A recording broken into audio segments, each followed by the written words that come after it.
Sir 5 राज्यों में चुनाव की घोषणा हो चुकी है, इनमें से 4 में आम आदमी पार्टी पूरी मजबूती के साथ प्रचार में जुटी हुई है।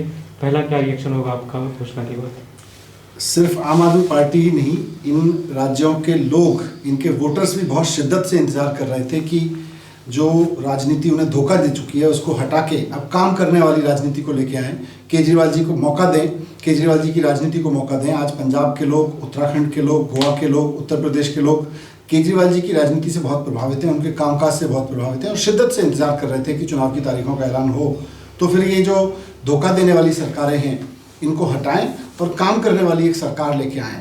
तो जो चुनाव होंगे अब आने वाले समय में, ये आम आदमी पार्टी के लिए ही नहीं बल्कि इन राज्यों के लिए बहुत महत्वपूर्ण होंगे, क्योंकि यहाँ के लोग, हमें पूरा भरोसा है और हम पूरी तरह से तैयारी होकर गए हैं कि काम करने वाली एक सरकार चुनेंगे जो बिजली पे, पानी पे, स्कूल, शिक्षा, रोजगार, इन सब मुद्दों पे काम करेंगे। 3 राज्यों में जहाँ पे पंजाब, उत्तराखंड, गोवा पूरी तरह से एक तरह से पूरी ताकत के साथ चुनाव मैदान में है, वहाँ पे एक चरण में चुनाव होने हैं, तो क्या आपको लगता है कि आपके लिए फायदेमंद होगा या क्या? आम आदमी पार्टी पूरी शिद्दत के साथ तैयारी कर रही थी 4 राज्यों में चुनाव लड़ने के लिए। पंजाब, गोवा, उत्तराखंड, उत्तर प्रदेश, सब जगह हमारे कार्यकर्ता पूरी तरह से तैयार हैं। और आप मान के चलिए कि जो आपने 3 राज्यों की बात कही, तो 14 फरवरी तो आम आदमी पार्टी के लिए वैसे ही एक अच्छा दिन रहा है हमेशा राजनीतिक इतिहास में, तो हमारे लिए तो बहुत अच्छा है। 14 फरवरी के हिसाब से आपको लगता है लकी डे है, तो कुछ परिणाम भी लकी हो सकते हैं? बहुत अच्छे परिणाम आएंगे और इन 4 राज्यों में काम करने वाली सरकारें बनेंगी।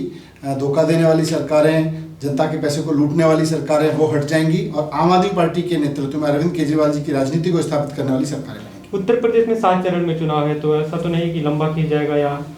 नहीं, अब बड़ा प्रदेश है तो वो तो चुनाव आयोग बहुत सोच समझ के निर्णय लेता है। जी, जो एक नई तरीके की बात हो रही है कि वर्चुअल रैली अभी 15 जनवरी तक के लिए एक तरह से मैंडेटरी की गई कि सभी को वर्चुअल करना पड़ेगा, फिजिकल रैली आप या फिजिकल चुनाव प्रचार नहीं कर सकते। कोविड को देखते हुए चुनाव आयोग का ये फैसला चुनाव आयोग के लिए भी कठिन था, राजनीतिक दलों के लिए भी कठिन है, कार्यकर्ताओं के लिए भी कठिन है, लेकिन कोविड को देखते हुए ज़रूरी फैसला है और सबकी सुरक्षा के लिए जो भी फैसला लिया जाता है उसमें सबको साथ देना चाहिए। समाजवादी पार्टी नेता अखिलेश यादव ने मांग की है कि चुनाव आयोग वर्चुअल रैली के लिए फंड अलग से जारी करे, क्योंकि बीजेपी के पास पहले से इंफ्रास्ट्रक्चर है, बाकी पार्टियां नहीं लड़ सकती है। आप क्या कहेंगे? अब देखेंगे, इसको सारी चीज़ें तैयारी करेंगे। आपकी वर्चुअल रैली के लिए इंफ्रास्ट्रक्चर? हम लोग वर्चुअल रैली की तैयारी कर रहे हैं जी। बाकी डोर टू डोर कैंपेन आप लोग कर सकते हैं और डोर टू डोर कैंपेन कर सकते हैं, वर्चुअल कैंपेन कर सकते हैं और मुझे पूरी उम्मीद है कि कोविड की स्थिति धीरे धीरे नियंत्रण में आएगी तो चुनाव आयोग ने जैसे कहा है समीक्षा करके चीज़ों को आगे बढ़ाएंगे। एक सवाल और कि चंडीगढ़ में आम आदमी पार्टी के मेयर को लेकर आप लोग की पूरी कवायद थी, भारतीय जनता पार्टी का मेयर चुना गया है वहाँ पर। देखिए, 19 सीटों पे बहुमत साबित होना था।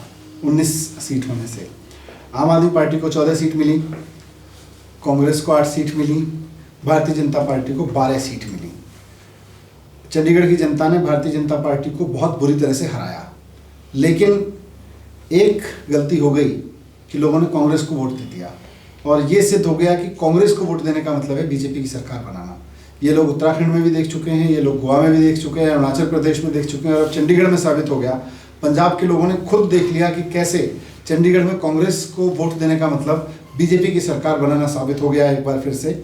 तो अब मैं पंजाब के लोगों से भी अपील करना चाहूँगा और बाकी जगह भी कि कांग्रेस को एक भी वोट देने का मतलब है कि बीजेपी की सरकार बनाने के लिए वोट देना। आप लोग कुछ लीगल तरीका इसके लिए कुछ कदम वो बताएंगे, उसमें हमारे लीगल एक्सपर्ट्स से सलाह मिल रही है। इसका कुछ असर पड़ेगा विधानसभा चुनाव पे?